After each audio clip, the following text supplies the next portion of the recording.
Hello everyone. Today we talk about how to fix the app of threads. We will go to settings,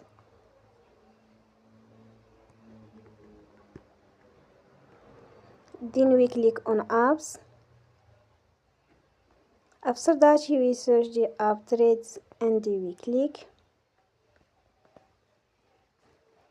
They will on for stop. After that we go to storage. Then we click on clear cache. You will go to Play Store and you will update your app. Don't forget to support us by like and subscribe.